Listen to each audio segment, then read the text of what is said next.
Kita mulai ya Mbak Maharani. Duduk dulu aja. Santai dulu. Ya. Oh belum.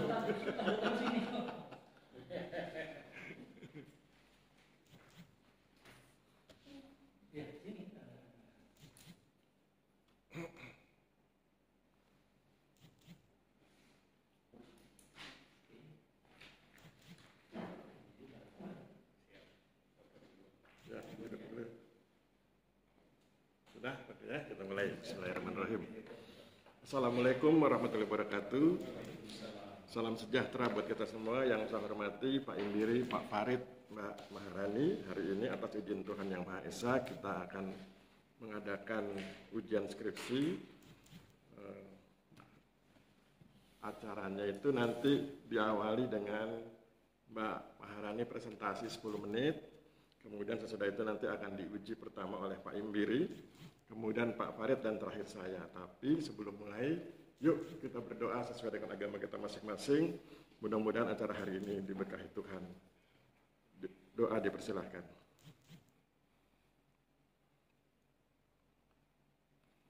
Cukup? Ya, silakan Mbak Maharani presentasi 10 menit. Ya. Waalaikumsalam.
2 menit lagi ya, dipercepat.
Oke, silakan duduk. Ya, silakan Pak Imbiri. Ya, selamat Pak. Saya Pak Maharani. Pak Maharani atas pencapaiannya. Ya. Hari ini sehat? Sehat sekali.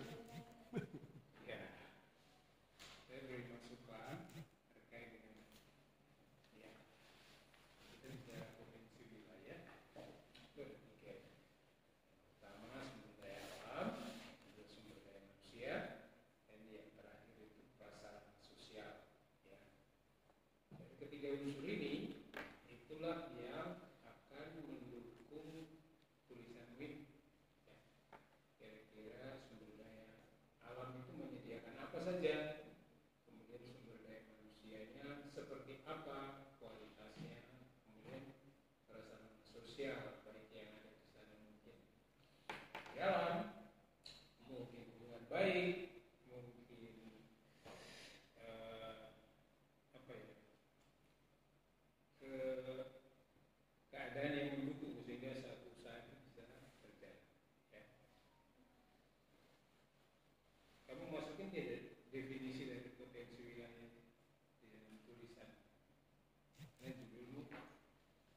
Prajo. Itu beliau bilang kondisi sosial ekonomi adalah status atau posisi seseorang dalam kehidupan masyarakat. Tadi itu memang sudah ada sebaran yang warna coklat muda sama coklat tua. Kalau coklat tua itu mereka yang tidak beraktivitas seperti itu, sedangkan yang muda beraktivitas seperti itu. Jadi kita akan masuk kalau lebih jauh itu ke lokasi. Ada teori lokasi, baik itu ditulis Pontulan kah, Weber kah, atau ahli-ahli yang ada di Indonesia kah. Tapi intinya itu lokasi yang mendukung. Ya, lokasi yang mendukung apa? Mendukung tersedianya atau terselenggaranya kegiatan. Karena ini orang bule mereka bicara semua kan industri. Meskipun industri itu sifatnya rumahan. Jadi lokasi yang mendukung. Maksud saya kenapa saya ngomong gini? Karena suatu wilayah itu bisa berkembang karena lokasinya sangat mendukung. Mungkin akses jalannya bagus. Ya. Yang kedua, dia dekat sama pasar. Terus yang berikut, bahan baku itu tersedia. Karena dengan lokasi itu ada bahan baku yang bisa kita manfaatkan.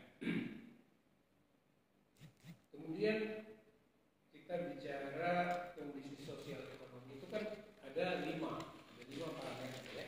Kamu sudah tulis beberapa di sini. Tapi seperti misalnya begini. Kalau 5 parameter soseknya masyarakat itu ada yang pertama itu jenis kelamin. Kira-kira orang bikin keripik itu lebih banyak bapak-bapak atau ibu-ibu? Misalnya begitu ya. Atau orang bikin anyaman bambu lebih ibu dan bapak mungkin terlibat langsung karena bapak yang membelah bambu, kemudian ibu yang menganyam, misalnya begitu. Kemudian tingkat usianya tadi kamu sudah sebut ada usia yang produktif. Mereka ini rata-rata usia produktif. Kalau itu kamu harus bandingkan. Kira-kira usia produktif menurut si A atau si ahli ini adalah ini ya. Jadi kamu tulis begitu. Kemudian tingkat pendidikan berpengaruh tidak tingkat pendidikan terhadap kerajinan atau usaha kecil yang ada di situ. Kemudian ada pekerjaan. Jadi di samping ini, kalau saya tidak salah melihat tadi ada pekerjaan pokok, mungkin dia sebagai petani, tapi ada pekerjaan sampingan dia sebagai mungkin pengrajin juga, atau mungkin sama sekali bukan petani tapi dia betul-betul menjadi perajin di situ. Itu ada skripsi yang ditulis sama temanmu yang namanya Febianti, tapi dia bicara tentang kerajinan genteng. Ya sama, akhirnya seperti apa, tapi ukuran-ukuran itu dia tidak masukkan dalam tulisan. Kemudian tingkat pendapatan. Jadi ada 5 parameter yang bisa kamu ukur sebenarnya di wilayah studi itu atau di wilayah penelitian. Kemudian yang saya mau tambah lagi itu begini. Karena kita bicara akses, penataan akses berarti mereka sudah punya sertifikat. Iya. Nah, berarti Anda kalau di desa apa yang tempat penelitian teman yang lain itu menggunakan jadi dia pinjam uang ke koperasi dengan jaminan sertifikat, tapi bukan hak tanggungan. Jadi dia cuma titip kemudian diberikan sertifikat, diberikan modal usaha. Kalau biasa kalau koperasi kan pasti tidak sebesar itu. Tapi ada juga aksesnya menggunakan hak tanggungan. Nah, itu potretnya itulah yang saya tidak lihat di tulisan. Kalau yang lain-lain, kalau misalnya petani itu kita tahu dia maju, berarti ukurannya kan berarti hasilnya bagus, berarti ukurannya kan produktivitas. Misalnya kalau padi itu 1 hektar itu menghasilkan berapa kuintal, kemudian dari berapa kuintal itu, kalau per kilogram gabahnya itu harganya begini, berarti pendapatannya setiap musim tanam segini, misalnya begitu, ya. Nah, terus ini nggak banyak. Nah, ini dia. Jadi data jenis usaha yang kamu sampaikan di sini menurut saya tidak terlalu jelas ya. Misalnya tabel jumlah usaha yang ada di Chicago, kemudian modal usahanya itu dari mana saja. Nah, itu yang tadi terkait dengan pinjam bank atau pinjam bank legit. Kamu tahu Bang Pelecit? Nggak tahu. Orang mana? Orang mana? Kamu orang mana? Oh, sorry. Sampai kerja. Kalau Bang Pelecit itu istilahnya di sini, itu orang yang datang bagi nawarin pinjaman, itu bunganya mencetik dan kasihan sama orang yang terkena itu. Kalau di Pekalongan namanya Bang Batak, karena yang mengedarkan itu orang Batak. Pinjamannya ke Bang Batak. Terus kemudian jika terkait dengan pemanfaatan sertifikat untuk kegiatan akses reform itu seperti apa? Kamu nggak ke sana ya kemarin? Maksud saya arahnya itu orang itu usaha terus dia dapat modal dari mana? Nah, kayak begitu. Apakah dia jaminkan sertifikat? Yang tadi saya sudah awal bicarakan. Kemudian produksi dari jenis usaha yang bersangkutan itu mungkin sudah ada beberapa di tabel. Terus bahan bakunya datang dari mana itu kira-kira mereka? Apa bisa tampakkah? Atau mungkin dia dari luar kah? Terus pemasarannya, apa datang orang beli di situ atau dia perlu bawa ke pasar? Kalau untuk pemasaran itu dari orang-orang mungkin dari tetangga yang membeli, terus kalau ada tetangga yang mencari mungkin dia kayak istilahnya memberitahu. Oh, jadi getok tular itu. Oh iya. Oke, kalau saya itu aja ya. Nanti kamu bisa menambah kekayaan karena ini skripsinya ya, lumayan tipis. Monggo Pak Aris, terima kasih. Oke, terima kasih Pak Embiri. Silakan Pak Farid. Ya, terima kasih Pak Aris. Jadi, saudara kami, Anda tubel atau tubel atau umum?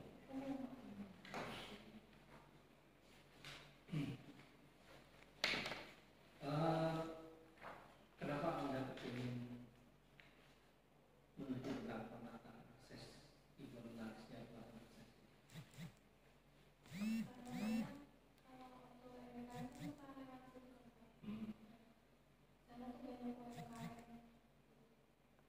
Banyak UMKM, ada berapa UMKM?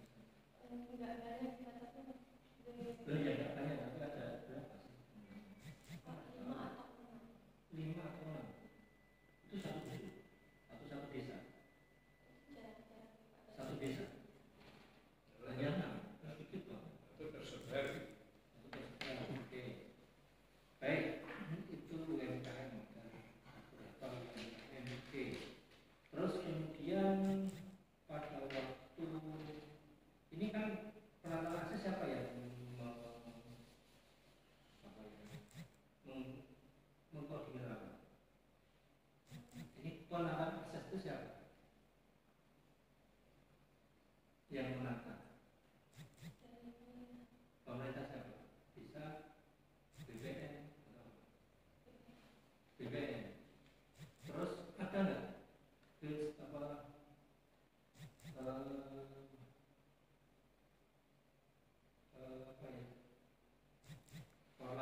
pengelolaan ada nggak? Udah tanya di sana siapa orangnya? Staff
tabel 5, ya kan?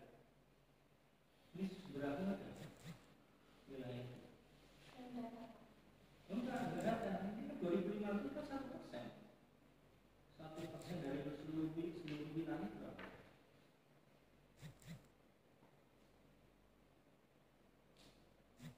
Kira-kira ini masuk akal nggak? Loh, kok Anda masukkan sih? Topografi, nah itu apa topografi itu?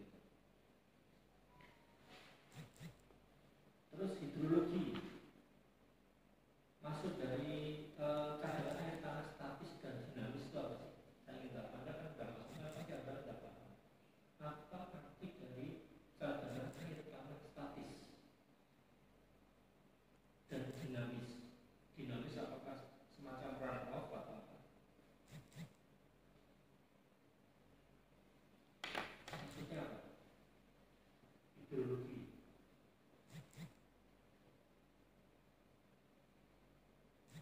Ini dari mana dasarnya? Total ekonomi sekitar 160 juta 344.450 kilometer kubik. Dari mana ini statisnya? Dari profil kelurahan sudah tanya. Statis itu maksudnya apa? Dinamis maksudnya apa? Belum. Nah, kalau masukkan harus tahu. Maksudnya apa itu? Kalau ini berarti daerahnya termasuk menurut Anda loh ya. Ini dia dengan 160 juta meter kubik sama 300 juta kubik liter per tahun, artinya itu daerah basah atau daerah kering.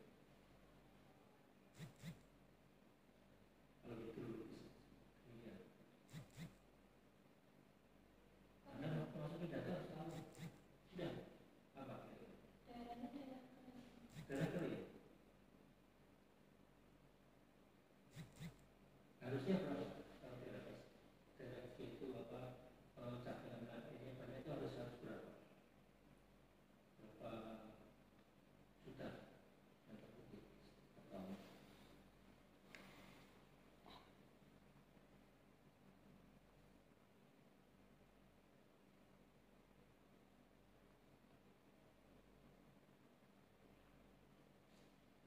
Harusnya berapa? Belum tahu, teorinya belum tahu. Hidrologi belum tahu teorinya. Nah, kalau belum tahu kok kenapa harus masukkan? Nanti jadi blunder kan? Baca ini gimana? Statis gimana? Maksudnya apa? Harus diperjelas. Ya, oke. Kemudian, nah ini sekarang bahasa Indonesia. Bisa bahasa Indonesia. Apa perbedaan kalimat atau kata pasif dengan aktif? Halaman 38. Kalimat aktif sama pasif itu bedanya apa?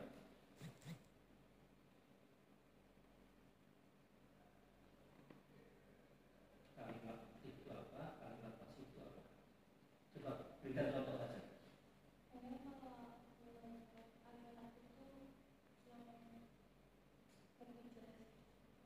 Kalau pasif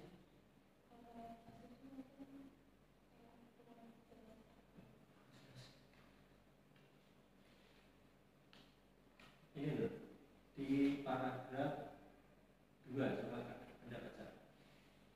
Paragraf 2 Anda baca satu kalimat aja. Satu kalimat, satu apa? Titik. Paragraf 2. Coba. Begitu juga sampai titik.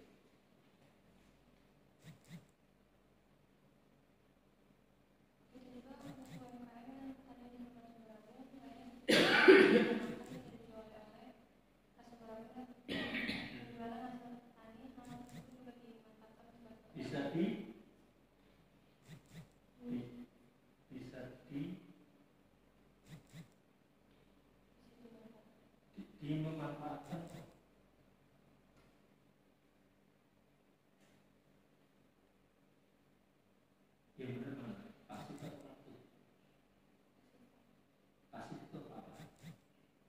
Di atau mau?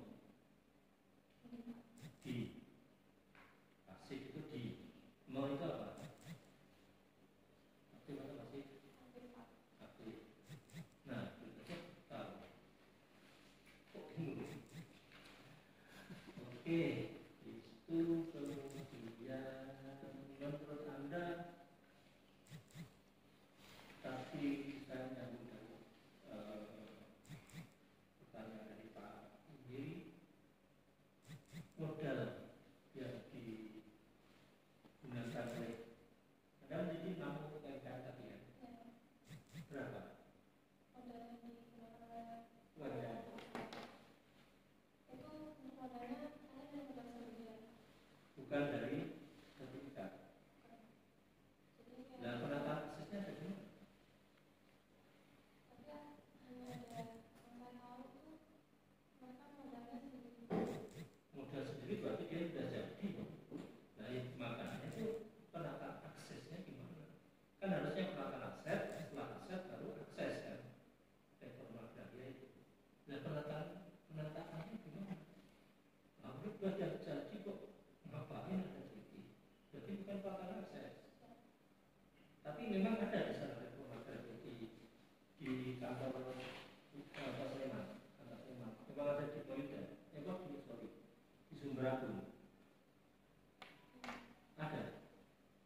Sudah tanya ke kantor. Sudah. Gimana? Di sana ada untuk penanganan aset ada kan di bulannya di jalan. Oh, belum jalan. Belum berjalan kalau ini sudah jadi diskusi. Kalau itu belum jalan. Ya udah itu aja. Nanti bingung nanti. Baik, enggak Pak? Oke, terima kasih. Agak semangat ya. Ya, Pak. Semangat biar kita jadi nggak ngantuk. Tadi detailnya sudah Pak Farid dengan Pak Imbiri. Saya pengen yang covernya. Coba dipasang ya cover, halaman judul.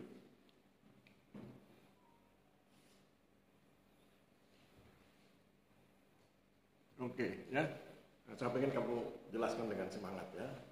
Itu kan judulnya peluang implementasi penataan akses berbasis potensi wilayah. Tadi Pak Imbiri sudah singgung masalah lokasi.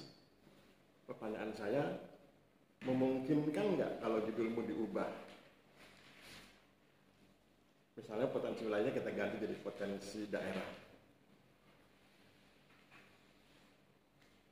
Kita mainkan logika ya, lihat judul itu. Kalau potensi wilayahnya diganti dengan potensi daerah, kira-kira memungkinkan tidak? Kalau memungkinkan, apa alasannya? Kalau tidak memungkinkan, apa alasannya?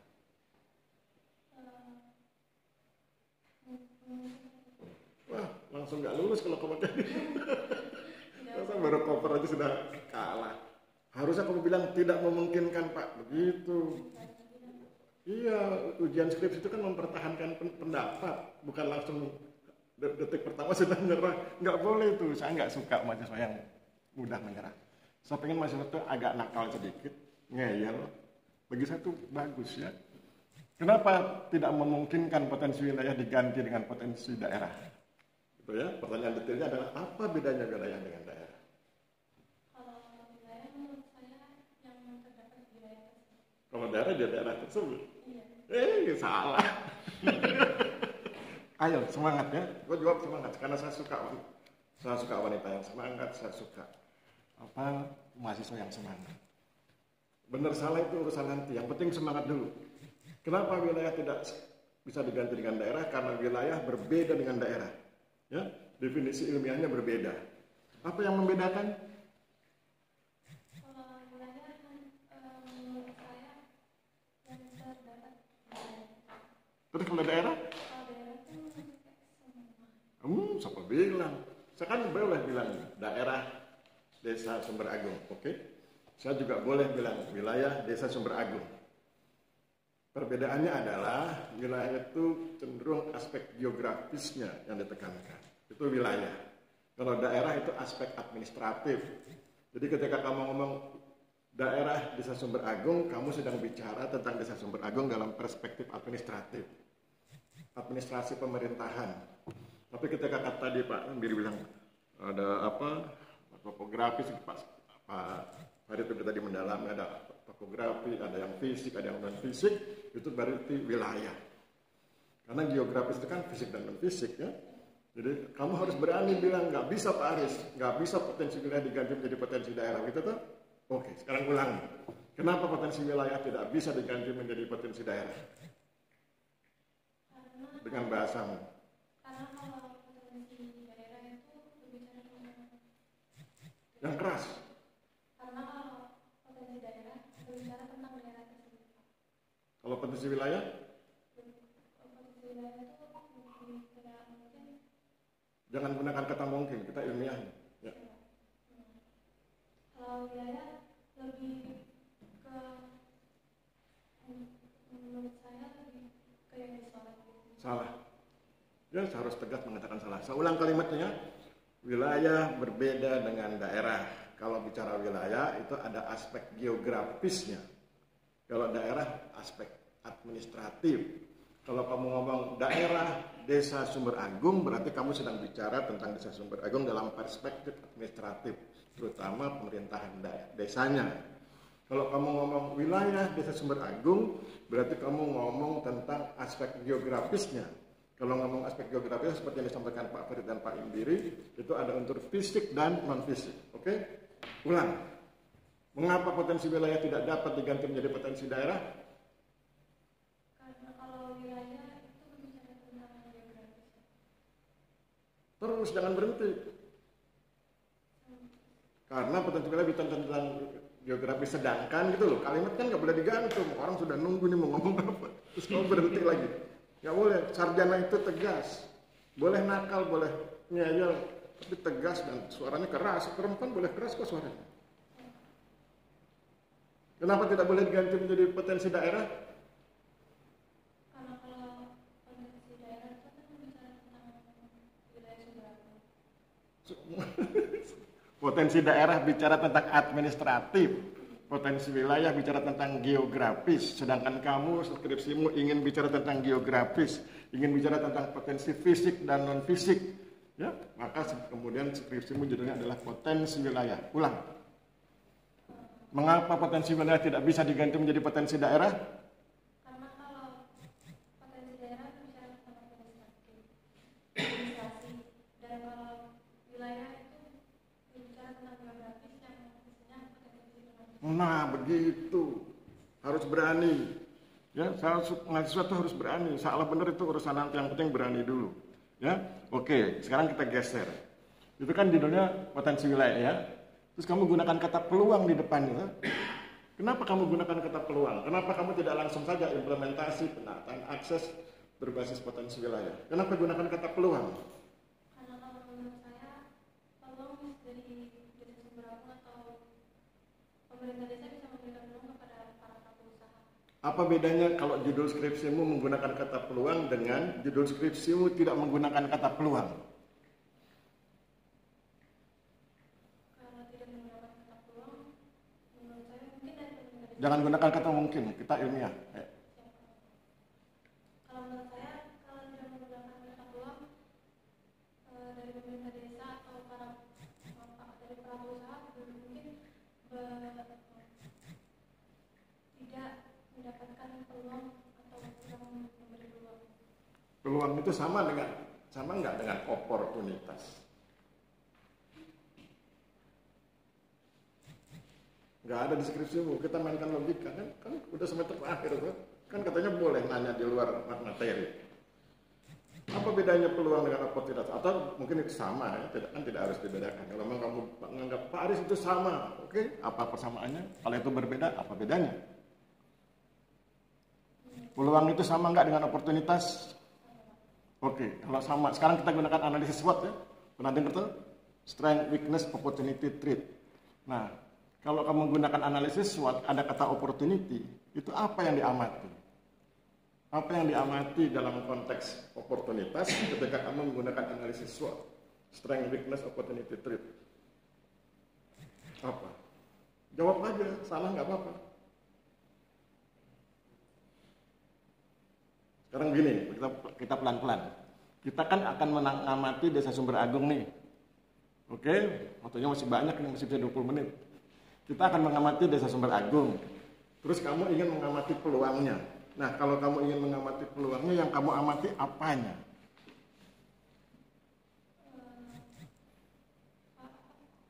UMKM-nya, Pak. UMKM itu bagian dari apanya dari cerita ini? UMKM yang kamu bilang hebat itu apanya dari bagian apanya dari ceritamu ini, cerita skripsimu ini? Mungkin Jangan gunakan kata mungkin. peluang, Pak. UMKM itu bagian dari peluang. Padahal tadi Pak Farid sudah tegaskan, UMKM-nya kan sudah ada duluan sebelum skripsimu ini. Itu berarti salah. Berarti harus segera kasih jawaban yang lain dan terus diam. Kasih jawaban yang kalau salah, kasih jawaban yang lain. Salah lagi, kasih jawaban yang lain. Begitu, lincah berpikir. Ayo, kalau UMKM kan saya bilang salah karena tadi Pak Farid sudah tegaskan UMKM-nya sudah ada duluan ketika kamu belum bikin skripsi. Ketika kamu bikin skripsi, kamu kasih tulis judul peluang. Nah, jadi kamu lebih salah kalau kamu bilang UMKM-nya sebagai peluang. Karena dia sudah ada. Jadi dia sebagai apa? UMKM sebagai apa? Tadi kan kamu sudah diskusi dengan Pak Imbiri. Kok bisa ambil jawabannya dari Pak Imbiri itu? Apa? Coba kau ingat tadi Pak Imbiri ngomong apa?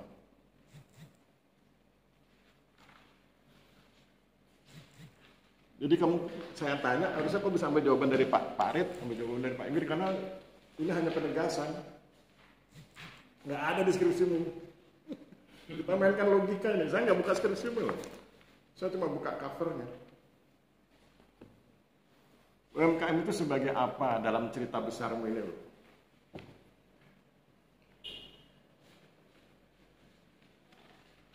Nggak ada deskripsimu, percaya sama saya, nggak ada. Yang ada itu adalah permainan logika kita. Kan saya suka main logika. Yuk kita main logika.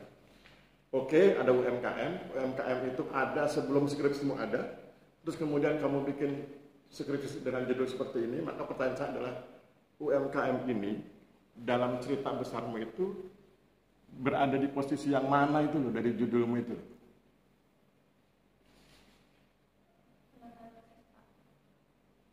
Penataan aset itu kan ikhtiarnya. UMKM itu seperti tadi kan Pak Imbiri sudah bilang potensi wilayah itu, tadi Pak Imbiri malah gunakan teori lokasi, itu lebih detail lagi. Itu ada potensi fisik dan non fisik. Salah satu non fisik kan UMKM. Jadi kalau saya tanya UMKM berada di posisi mana? UMKM sebagai bagian dari potensi wilayah itu. Oke, sekarang kita setuju UMKM adalah bagian dari potensi wilayah. Terus mau diapakan UMKM-nya? Jangan diulang-ulang menurut saya. Kita tahu ini semua pasti menurutmu. Karena ujiannya kan skripsimu, jadi pasti menurutmu. Jadi jangan diulangi kata-kata yang sama. Ya, jangan gunakan kata mungkin, jangan gunakan kata menurut saya. Ya. UMKM ini mau diapakan? Tadi kan Pak Farid tanya diapain gitu. Itu saya juga gemes sampai kamu diwawancara Pak Farid. UMKM-nya mau diapain? Udah ada tuh. UMKM-nya kan sudah ada nih, terus mau diapain?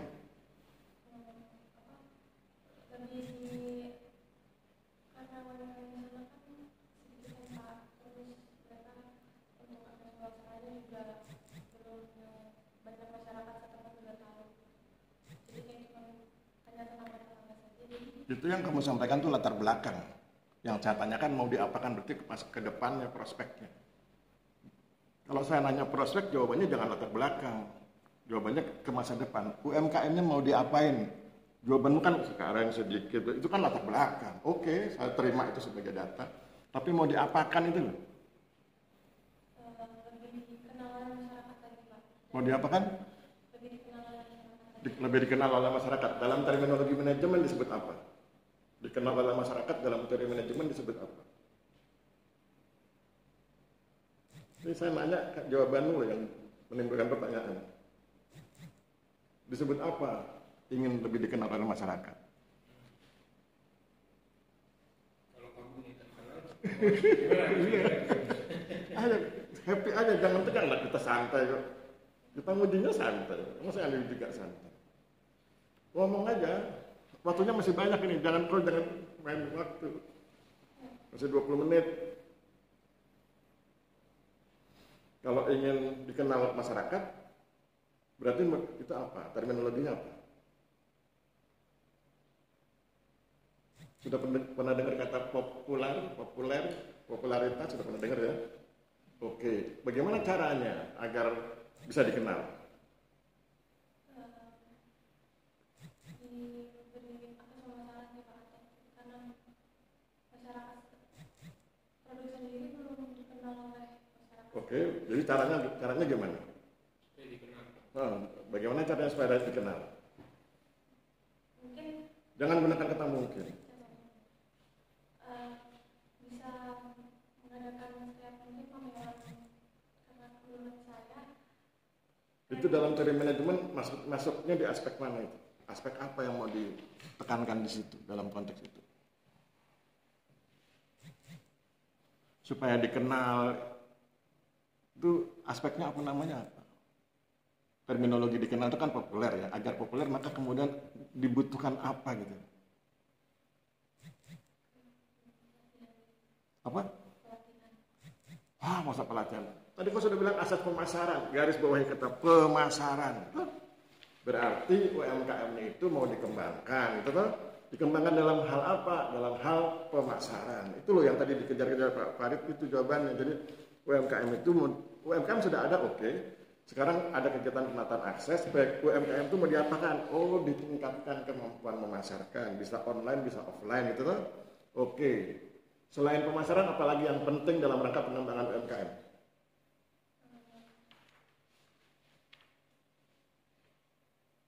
dukungan dari pemerintah. Iya, dukungannya dalam bentuk apa?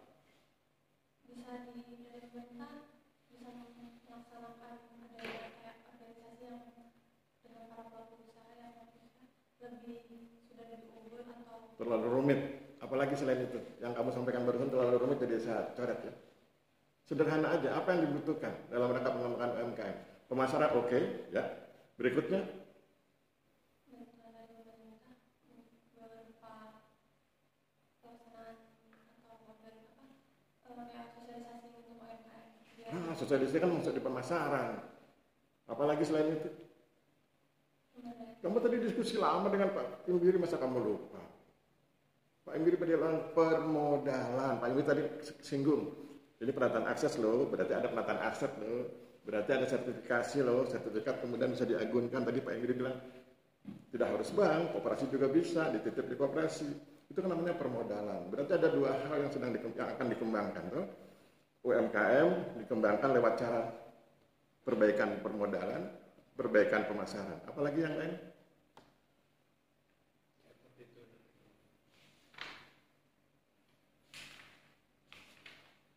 Nggak ada lain selain itu, selain permodalan dan pemasaran. Main logika aja, nggak usah buka skripsimu. Kan kamu sudah di lapangan, jadi harusnya sudah di luar kepala itu. Ada selain permodalan, oke. Tadi kau dapat inspirasi dari Pak Inggir itu, ada pemasaran. Tadi kau sudah dikejar-kejar Pak Farid itu pemasaran. Apalagi selain itu? Kita sedang bicara penataan akses ya. UMKM itu ada SDM-nya enggak? Ada peningkatan SDM enggak? Enggak kan sekarang, tapi kalau dalam rangka penataan akses ada enggak?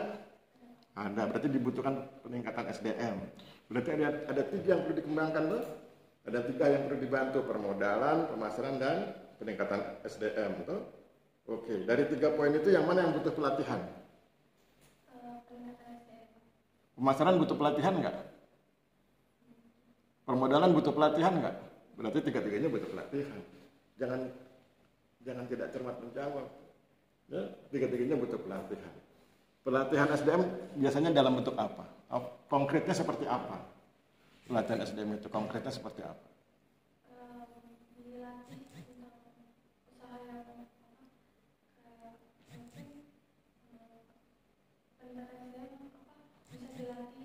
Ya, yang dilatih apanya?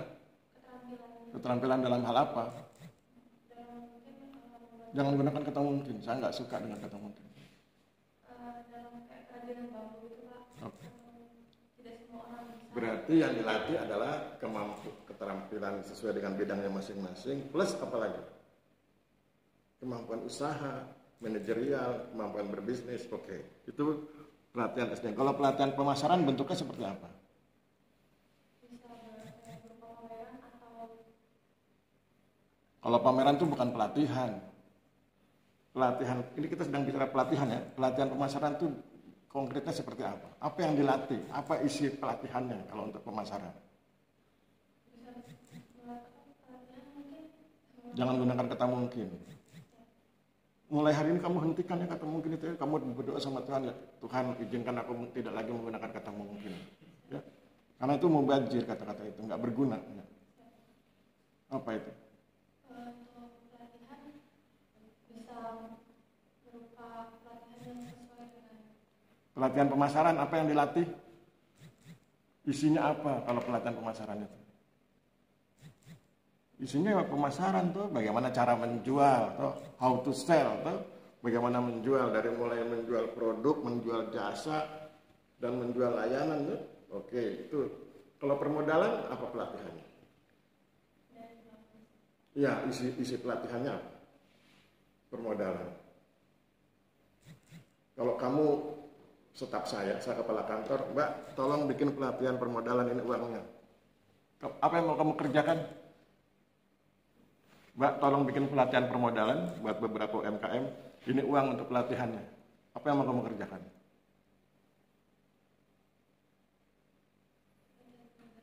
Iya, apa yang mau kamu kerjakan? Apa isi pelatihanmu? bisa melakukan kegiatan ke masyarakat atau ke UMKM untuk melakukan untuk permodalan tersebut. Iya, apa isinya? Cara mengakses modal, tuh. Cara mengakses modal, cara memanfaatkan modal, itu loh. Cara mengakses kan pakai cara itu. Kalau enggak kan nanti kamu dibohongin. Tadi Pak Imri cerita bank pelacit, itu kan karena ketidakmampuan mengakses modal, maka kemudian terpeleset di bank pelacit itu. Jadi ada pelatihan cara mengakses modal yang baik agar aman, yang bersangkutan tidak tercekik lehernya oleh bunga yang sangat tinggi. Cara menggunakan modal, tuh, begitu. Oke Mbak, saya pikir cukup habis waktunya. Ya sekarang keluar dulu sebentar, nanti kita mau rapat.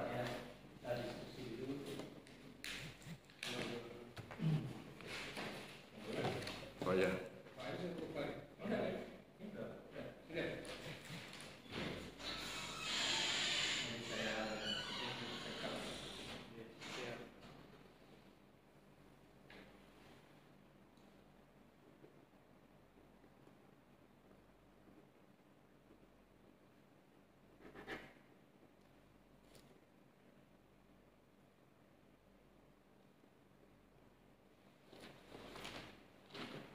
Sorry.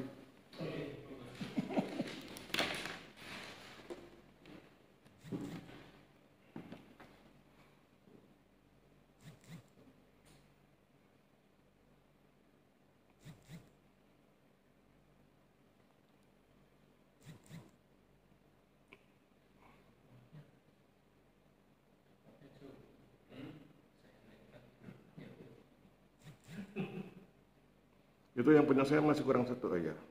Ya, maksud saya, karena ikan punya Iya. saya, biar meninggal. Oke, silakan Pak.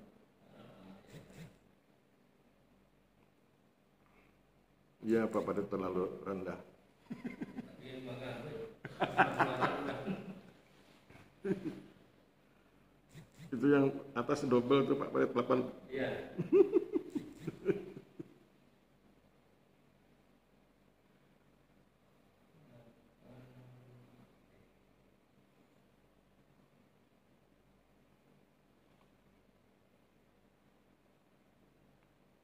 Itu yang itu double Pak Farid. Yang Oh iya. Nah, itu dikurangi satu angkanya.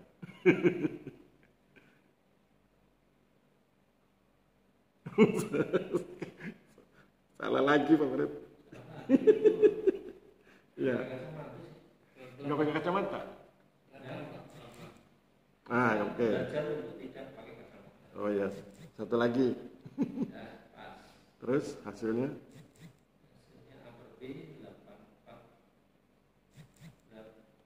83,4. Oke. Ini saya tulis dulu. Atau tulis ya.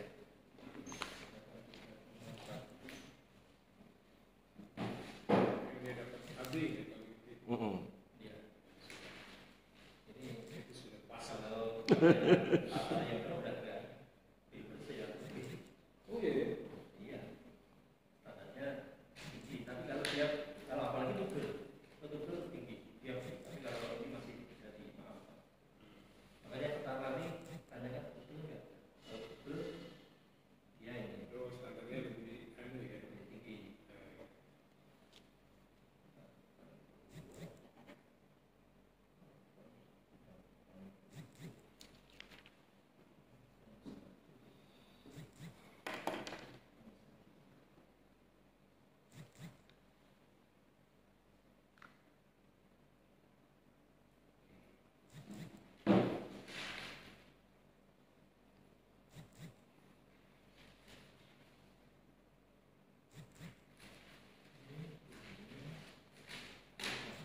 Nanti biar dia yang scan aja Pak Farid.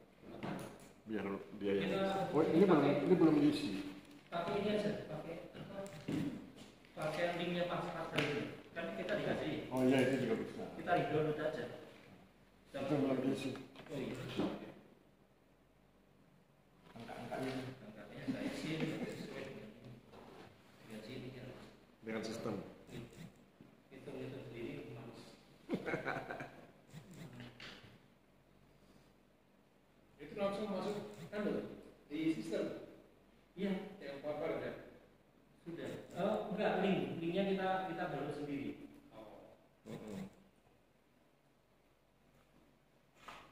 Aku tuh tiap semester bikin BKD, tapi setiap mau ngerjakan lupa. Akhirnya aku nonton YouTube dulu. Cara ngisi BKD. Nonton kira-kira 2 video baru, oh iya gitu.